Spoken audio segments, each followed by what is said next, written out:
खुलुमबाय आं चन्दन मुसाहारि मानास सेरफां इउटुब चेनेलनि गेजेरजों आंनि साबस्क्राइबार लोगोसे गासै नोंथांमोनखौ आंनि चेनेलाव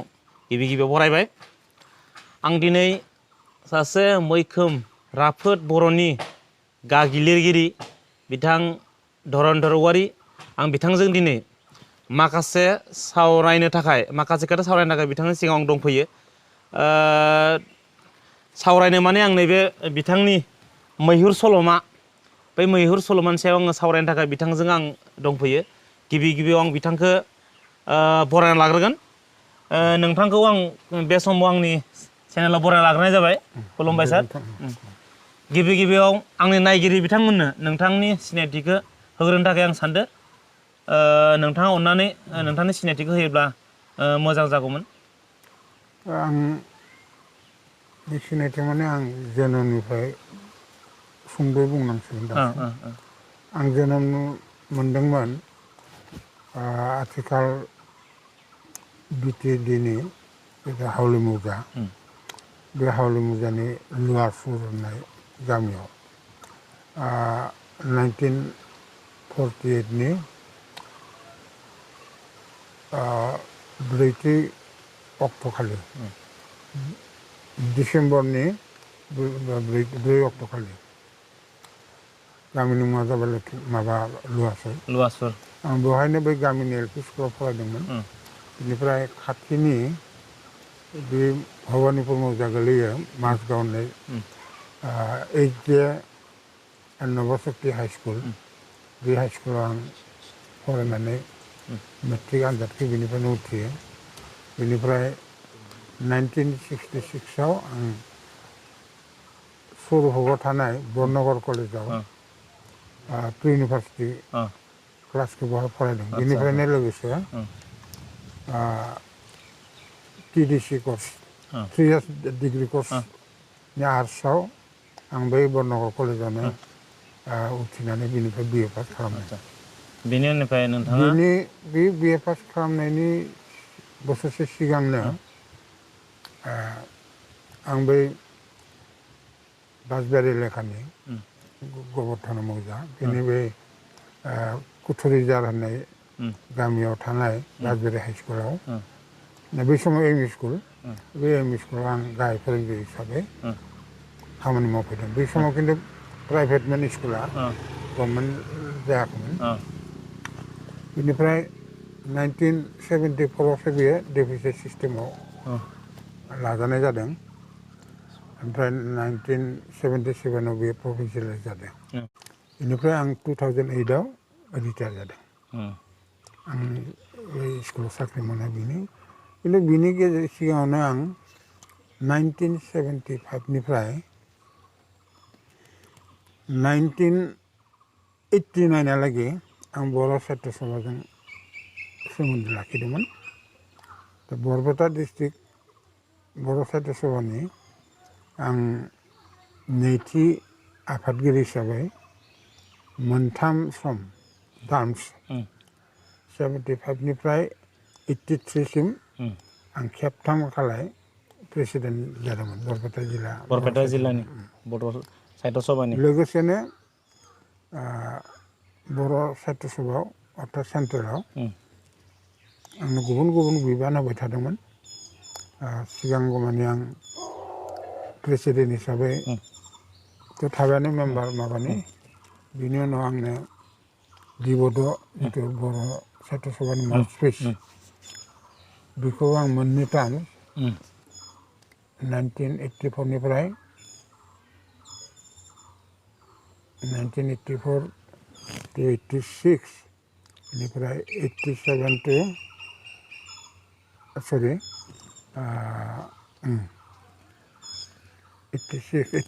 89 बे मोननै टार्मनि थाखाय आं दिबद'नि चिफ एडिटरमोन आरो बेयावनो बायदिसिना ओरैनो साब कमिटिफोरनि आं कनभेनर सोद्रोमा बिदि थांदों आदसा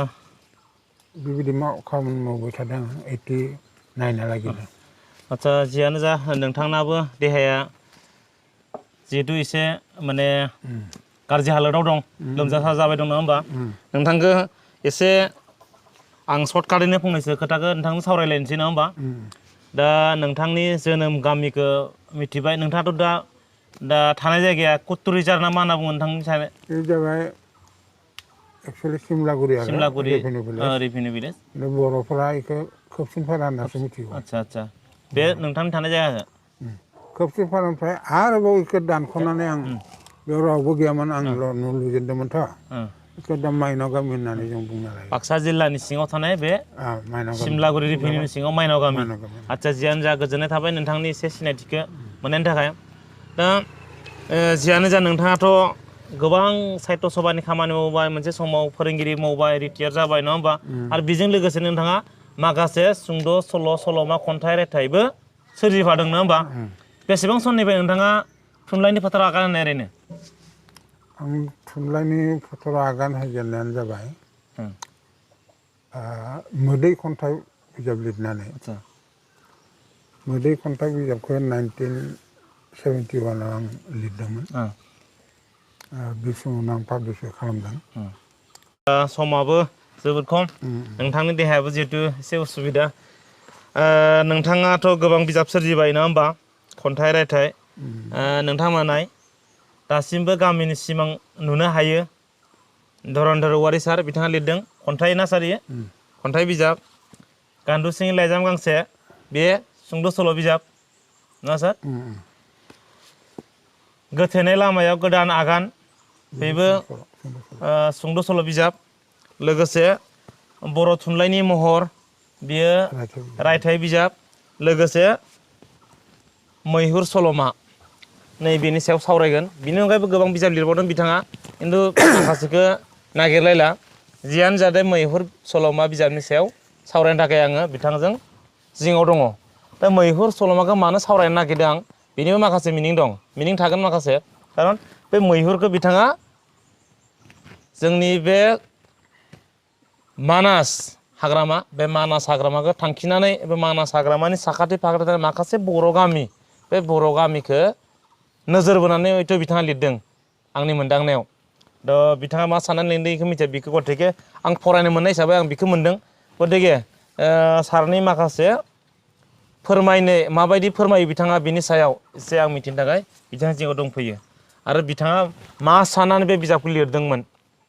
दिनै बे मैहुर सल'माया गोबां नामजादा जाबाय मोनसे समाव रेडिअ'आवबो बेखौ अल इन्डिया रेडिअ बेखौ पाब्लिस खालामदोंमोन लोगोसे नै आथिखालाव बे मैहुर सल'माखौ मोनसे बर' सावथुना शुटिं खालामबाय दङ दासिमबो शुटिंआ आबुं जाजोबाखै शुटिं जागासिनो सोलिगासिनो दं जियानो जा नोंथाङा बे मैहुर सल'माखौ मा साननानै नोंथाङा बेसेबां मायथाइयाव लिरजेनदोंमोन मैहुर सल'माखौ आं जे सल'मा लिरगोन बे सानना थाखानाय बाथ्रा नङामोन दे जेब्ला फार्स्ट असम आन्दलन जायो 79 मोन बे समाव बेनिफ्राय जागायजेननानै 80आव एखेबारे माने मुभमेन्टनि पिक पिरियड बियो सिगां आसाम गण संग्राम परिषदमोन नामाथाय बिथांमोना सोमावसारनायनि हाबाफारि लायो आरो फार्स्ट हाबाफारियानो जाबाय सानबानि माबायाव खामानि मावो नन कपारेसन जायखौ बुङो बेखौ लानानै दाथ' आंथ' समाव फरायसालियाव मावो दा स्कुलावबो थांनो हाला माने नन कपारेट खालामनांगौ इयावनो बै हठात गोसोखांनानै आं मानासनि बेकग्राउन्डआव बे बिजाबखौ लिरदों बिनि सिगां नाथाय आं मानासाव बिदि हाबफेराखैबो बे खना खनला मा दं सिङाव मा दं मा गैया आं मोजां मिथिया खिन्थु जोंनो दाहोना सासे दंमोन बे एसे गेजेर गेजेर हाग्रायाव हाबोमोन खोमा इ दाहोनाया खायसे बाथ्राखौ आंनो खिथादोंमोन आरो ओरैबायदि दं मानासाव आं बिनि आलामावनो आं प्रेक्टिकेल एक्सपिरियेन्स गैया माथो खालामना थानो होननानै बै सानबानि गेजेरावनो आं मैहुर बिजाबखौ लिरजोबदों। मैहुर बिजाबखौ सल'माखौ माने अखानायै जोबसिगोन सानबा बारबानो आरो माने स्कुलाव थांनांगोन गावबा गाव डिउटियाव इखालि ओरैबायदि अबस्था सफैबाय माबाखौथ' आं सिथारफ्लांबाय उपन्यासनि जायबा नायक हेर' बेखौ मोनसे इन्सिडेन्टआव थैनाय खोन्थानो गोनां जाबाय दा लिरनांगौबाथ' बहुद गोलाव आरो माबा लिरजागौमोन आरो समबो गैला दिनैनो बुथारना दोनसैलै बेखौ मा खायदाय खालामनो माने बै बिहानि जायबा हेर'इन बेथ' न'आव दं बे खांसि सुबाय दंमोन आरो बे समावनो खबर होफैबाय माने मिनिस्टारखौ सोंनो थाखायनो फरेस्टनि मानसिफोरा मै गावनो हरदोंमोन बेखौ आं सानना नायबाय जे बेखौ बै सोरबा सासे माबाजोंनो गावथारनाय होआबा नायकखौथ' थांबाय थागोन थांनानै थागोनबा प्रब्लेमाथ' बारा जागोन आरो बहुद प्रब्लेम गोनां जागोन बेयावनो आं बेखौ फोथायनाय होदों बेनिफ्राय नैबेखौबो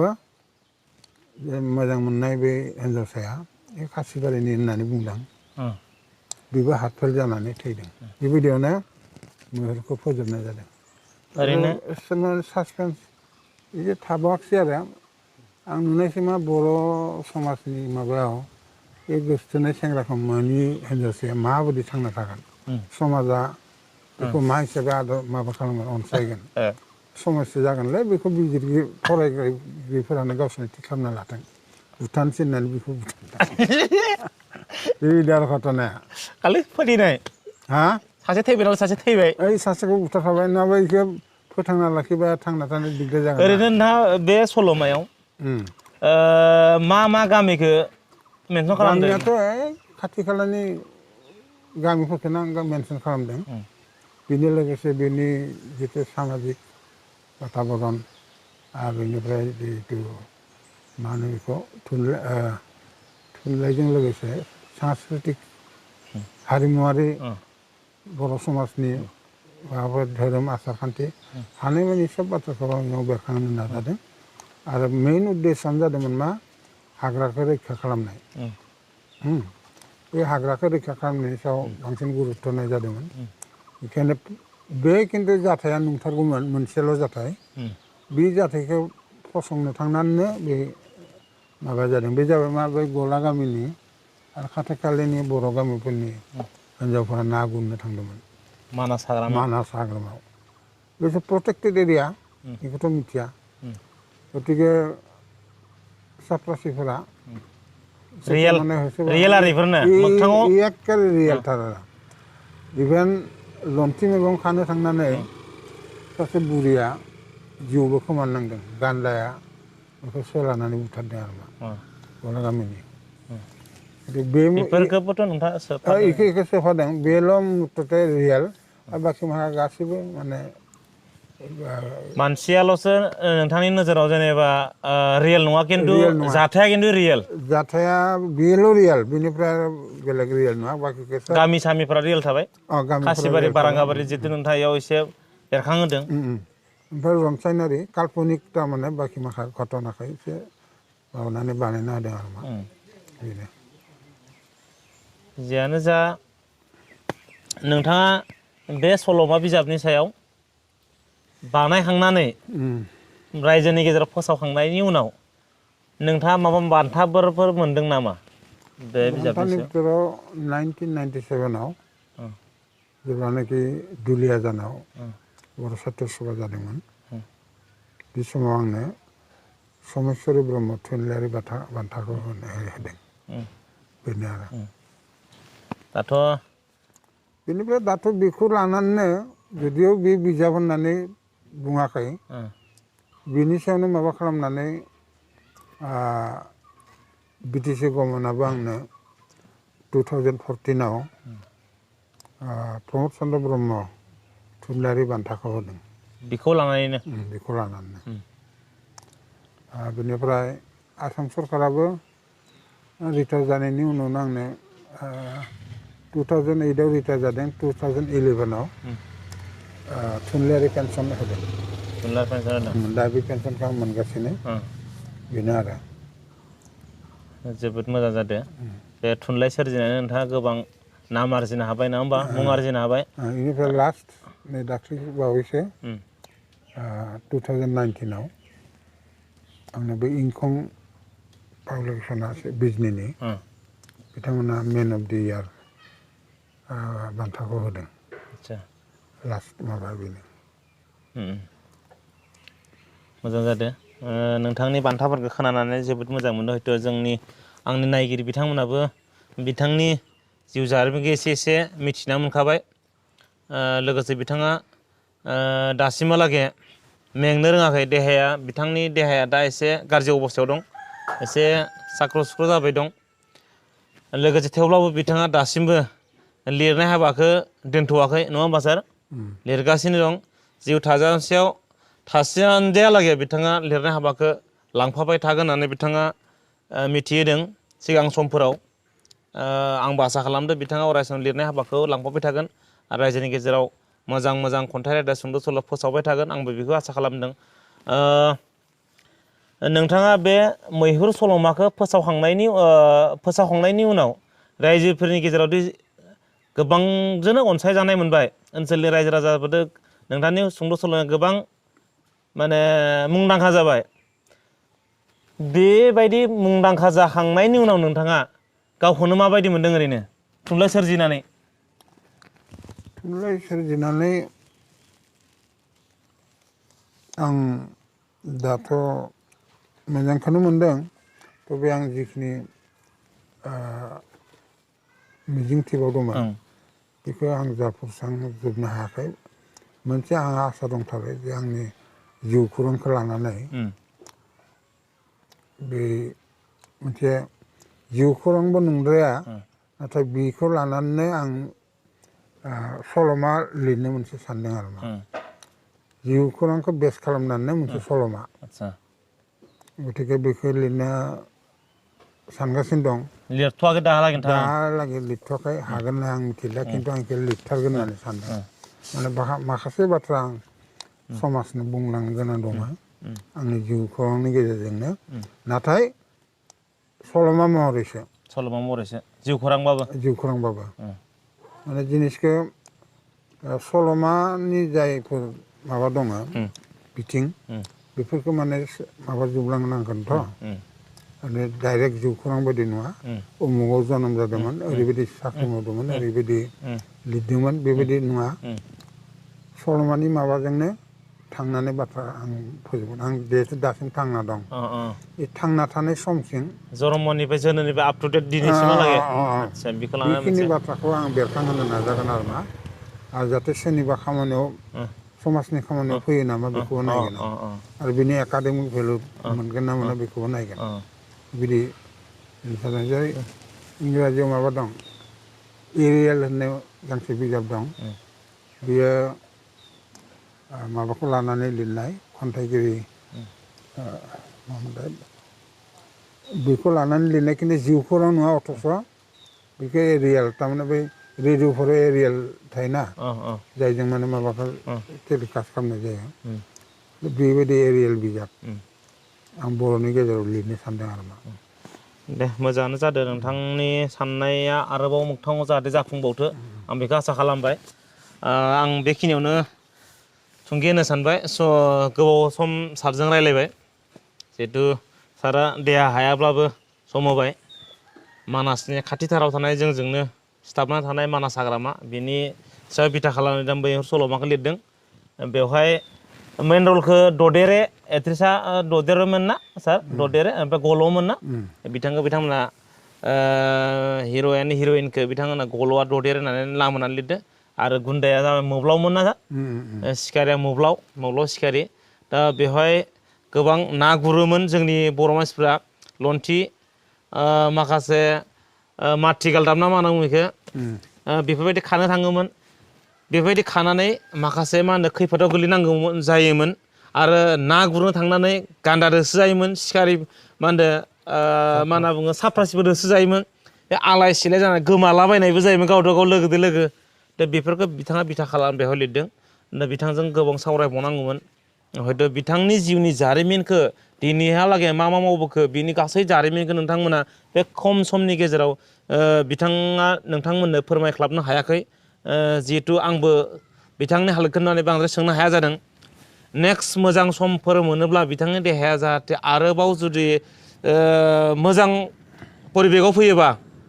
बिथांनिफ्राय माखासे बाथ्राखौ मिथिनो थाखाय आंबो नाजागोन प्लास नोंथांमोननोबो आङो फोरमायगोन दा जियानो जा नोंथांमोना धर'न औवारि सारा सुजुनाय बे मैहुर सल'मा बै मैहुर सल'मा बिजाबखौ नोंथांमोना फरायनानै नाय बेवहाय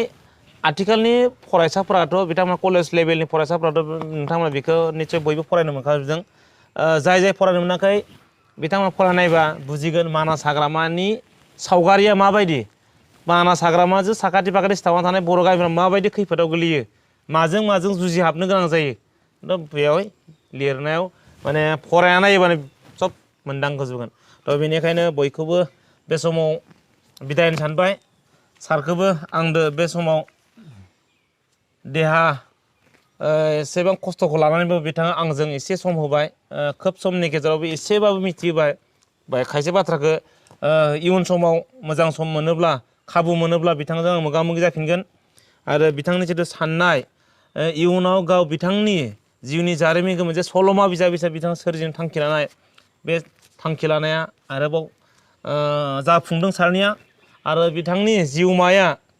आरोबाव एसेबां जिउआ एसेबां गोलाव जाबावदो आं बिथांनिसिम माने इसोरनाव आर'ज गाबबाय जाहाथे बिथांनि जिउआ आरोबाव बयजोंबो बिथांनिसिम माने बयबो बिथांनाव एसे आर'ज गाबहरदो जाहाथे बिथांनि जिउआ एसेबाव गोलाव जाबावदों लोगोसे प्लास जोंनि बर'नि गेजेराव थुनलाइ सोरजिनाय बिथाङा खाबु मोनबावो सारखौ बिदाय होनोसै सारनिसिम खुलुमबाय लोगोसे मानास सेरफां नायगिरि नोंथांमोनखौ बे समाव आं बिदाय होनोसै नोंथांमोना आंनि चेनेलाव गोदानब्ला नोंथांमोनखौ आंनि चेनेलखौ लाइक खालामनो साबस्क्राइब खालामनो थाखाय खावलायबाय आरो नोंथांमोन जेसेबां हायो शेयार खालामनो थाखाय खावलायबाय जाहाथे जोंनि राफोद थुनलाइ सोरजिगिरि बिथां सारखौ बयबो जाहाथे नुयो लोगोसे नोंथांमोना आंनि चेनेलखौ जेसेबां हायो अनसायलांबाय थागोन होननानै आं आसा खालामबाय गोजोन्थों